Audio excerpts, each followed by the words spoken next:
সপ্তাহের ছুটির দিন শুক্রবার শেয়ার বিজনেস 24.com-এর পক্ষ থেকে সবাইকে স্বাগত। আজ ছুটির দিন, তাই আমরা বিশেষ কিছু কথাবার্তা বলবো। বিশেষ করে গতকাল যে বাজেট ঘোষণা হলো তাতে পুঁজিবাজারের জন্য কেমন হলো বা কী ধরনের সুবিধা হলো বা অসুবিধা হলো সেসব বিষয়ে আমরা সংবাদের মাধ্যমে জানব। আর সর্বশেষ কার্যদিবসে কিন্তু সূচক পজিটিভ ছিল। ঢাকা স্টক এক্সচেঞ্জের প্রধান সূচক কিন্তু 12 পয়েন্ট বেড়ে 5,237 পয়েন্টে উন্নীত হয়েছে। আর এর ফলে কিন্তু গত এক বছরের মার্কেট রিটার্ন কিন্তু কমে এসেছে -17.41%। অন্যদিকে গত 6 মাসে -16.13% নেগেটিভ রয়েছে। গতকাল 164টি প্রতিষ্ঠানের দর বেড়েছিল, 171টির কমেছে, 76টির দর ছিল অপরিবর্তিত। আমরা যদি লক্ষ্য করি, গতকাল ফুড অ্যান্ড অ্যালাইড এই খাতে সবচেয়ে বেশি লেনদেন হয়েছে, তারপরে pharmaceuticals, engineering, fuel and power এবং টেক্সটাইল।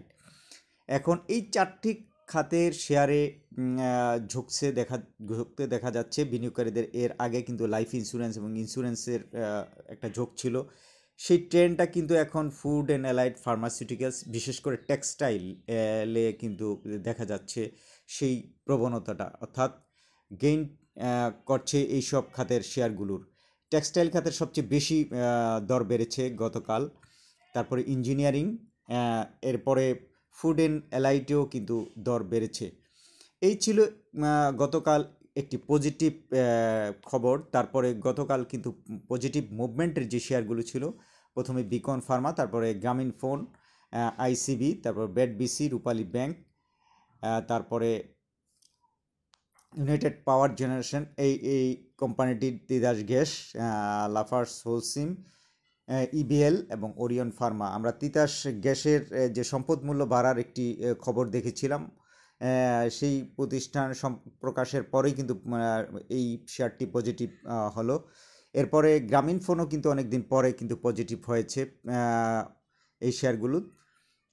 অর্থাৎ যেসব ফান্ডামেন্টাল শেয়ারের দরগুলো কমেছিল, সেই সব শেয়ারের দাম কিন্তু নিচের দিকে যায় না, কিছুদিন পরে কিন্তু এটা বাড়া শুরু করে। আর নেগেটিভ যেই শেয়ারগুলোর ছিল, প্রথমে ছিল ওয়ালটন, তারপরে ছিল বার্জার পেইন্টস, তারপরে স্কোয়ার ফার্মা, রেকেন বেনকিজার, তারপরে ছিল Renata, BRAC bank, Olympic, Khan brothers, power and greed, NCC bank. এর ভিতরে দেখা যায় প্রথম যে 5-6টি শেয়ার, সেই শেয়ারগুলো কিন্তু সবচেয়ে মৌলভিত্তির এবং ভালো শেয়ারের রয়েছে নেগেটিভ ট্রেন্ডে। এই শেয়ারগুলো যদি সুলভ মূল্যে কেনা যায় তাহলে কিন্তু এখান থেকেও গেইন করা সম্ভব, যদিও এটা বিনিয়োগকারীদের নিজস্ব সিদ্ধান্ত। তবে আমরা বাজার ট্রেন্ডে দেখেছি যেসব শেয়ারের দর অতিরিক্ত কমে যায় এবং মূল্য একটা স্তরে এসে ঠেকে, সেই সব শেয়ারগুলোর দর কিন্তু অটোমেটিক্যালি আবার বাড়ে। সুতরাং যেসব মূল্যভিত্তির পজিটিভ শেয়ার রয়েছে, সেই সব শেয়ার যদি দর কমে, তখন এই শেয়ারগুলো বিশেষ করে স্টেক হোল্ডার, যারা বড় বড় বিনিয়োগকারী, মার্চেন্ট ব্যাংক সহ ব্রোকার্স হাউসের যারা অ্যানালাইসিস করে শেয়ার কিনেন, তারা কিন্তু এইসব দিকে ঝুঁকে থাকেন। এখন আমরা দেখব কয়েকটি নিউজ। বাজেট প্রস্তাবকে ডিএসসির অভিনন্দন। টেকসই উন্নয়ন পরিক্রমার স্মার্ট বাংলাদেশের স্বপ্নযাত্রার শিরোনামে মুদ্রাস্ফীতি নিয়ন্ত্রণ, রপ্তানি পণ্যের বিচিত্রকরণ ও কর্মসংস্থান সৃষ্টি, প্রান্তিক মানুষের সুযোগ সুবিধা বাড়ানোর অগ্রাধিকার, সুখী, সমৃদ্ধ, উন্নত ও স্মার্ট বাংলাদেশ বিনির্মাণ অঙ্গীকারে অর্থমন্ত্রী আবুল হাসান মাহমুদ আলী এমপি 6 জুন মহান জাতীয় সংসদে 2024-25 অর্থ বছরের জন্য 7,97,000 কোটি টাকার বাজেট পেশ করেছেন। এই বাজেট প্রস্তাবনাকে অভিনন্দন জানিয়েছেন ডিএসসির চেয়ারম্যান হাফিজুর রহমান বাবু। এরপর পুঁজিবাজারে আয়ের উপর করের বোঝা, হতাশ বিনিয়োগকারীরা, এই একটি সংবাদের মাধ্যমে আমরা টোটাল বাজেটের যে সুবিধা অসুবিধা, সেই বিষয়গুলো একটা ধারণা পাবো। আগামী 2024-25 অর্থ বছরের জন্য প্রস্তাবিত বাজেটে পুঁজিবাজারের বিনিয়োগকারীদের জন্য কোনো সুখবর নেই। মন্দা পুঁজিবাজার এবারের বাজেটে কোনো প্রণোদনা তো পেলই না, বরং মূলধনী মুনাফায় ক্যাপিটাল গেইনের উপর কর বসানো হয়েছে। তার জন্য 10% হারে কর দিতে হবে।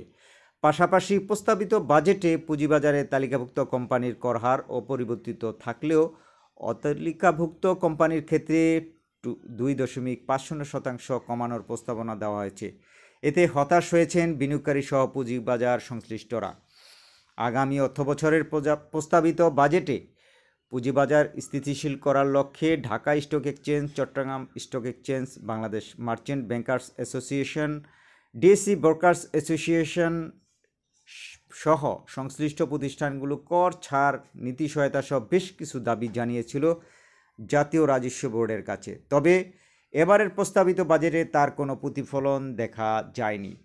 পুঁজিবাজার সংশ্লিষ্ট সব পক্ষের দাবি ছিল ব্যক্তি শ্রেণীর বিনিয়োগকারীদের ক্ষেত্রে নতুন কর যেন কর আরোপ না করা হয়, কিন্তু সেই দাবি শেষ পর্যন্ত পূরণ হয়নি। বরং শেয়ার কেনাবেচায় নির্দিষ্ট অর্থ বছরে 50 লাখ টাকার বেশি যত টাকা মুনাফা হবে তার উপর সরকারকে 15% হারে কর দিতে হবে। গত 2 সপ্তাহ ধরে পুঁজিবাজারে গুঞ্জন ছিল যে আগামী বাজেটে মূলধনী মুনাফার উপর কর বসাতে যাচ্ছে সরকার। এর ফলে পুঁজিবাজারে ধারাবাহিক পতন পরিলক্ষিত হয়েছে, যেটা এবার তা সত্যি হলো। আগামী বাজেটে মূলধনী মুনাফার উপর কর আরোপ করা হচ্ছে এমন খবর বিভিন্ন গণমাধ্যম প্রকাশের পর থেকে বিষয়টি আলোচনায় আসে। ডিএসসি ও সিসি কর্তৃপক্ষ সংবাদ সম্মেলন করে এই কর আরোপ না করার দাবি জানায়। তবে শেয়ার বাজার সংশ্লিষ্টরা সেই দাবি শেষ পর্যন্ত শোনেননি। অর্থমন্ত্রী অর্থাৎ এই শেয়ার বাজার সংশ্লিষ্টদের যে দাবি জানিয়েছিল গত কয়েকদিন, সেই দাবি কিন্তু শোনেননি অর্থমন্ত্রী বাজেটে প্রস্তাব করেছেন ব্যক্তি শ্রেণীর বিনিয়োগকারীদের 50 লাখ টাকা পর্যন্ত মূলধনী মুনাফায় কোনো কর বসবে না। তবে 50 লাখ টাকার বেশি মুনাফা করলে তার উপর কর দিতে হবে। উদাহরণ হিসেবে ধরা যাক, সেকেন্ডারি শেয়ার বাজারে শেয়ার লেনদেন করে কোনো বিনিয়োগকারী এক বছরে 55 লাখ টাকা মুনাফা করেছে, সে ক্ষেত্রে মুনাফার 50 লাখ টাকা পর্যন্ত করমুক্ত সুবিধা থাকবে। বাকি 5 লাখ টাকা মুনাফা ওই বিনিয়োগকারীর মোট আয়ের সঙ্গে যুক্ত হবে। তাতে ওই বিনিয়োগকারীর নির্দিষ্ট একটি অর্থ বছরে তার মোট আয়ের উপর যে হারে কর প্রযোজ্য হবে সেই হারে কর দিতে হবে। তবে কোনো বিনিয়োগকারী যদি কোনো শেয়ার একটানা 5 বছর ধরে রাখি 50 লাখ টাকার বেশি মুনাফা করে, সেক্ষেত্রে ওই মুনাফার উপর 15% হারে কর আরোপ করা হবে। বাজেটে আরও প্রস্তাব করা হয়েছে ব্যক্তি শ্রেণীর বিনিয়োগকারীর বাইরে কোনো কর্পোরেট প্রতিষ্ঠান পুঁজিবাজার বিনিয়োগ করে সেই মুনাফা না কেন সেই মুনাফার উপর কর আরোপ করা হবে।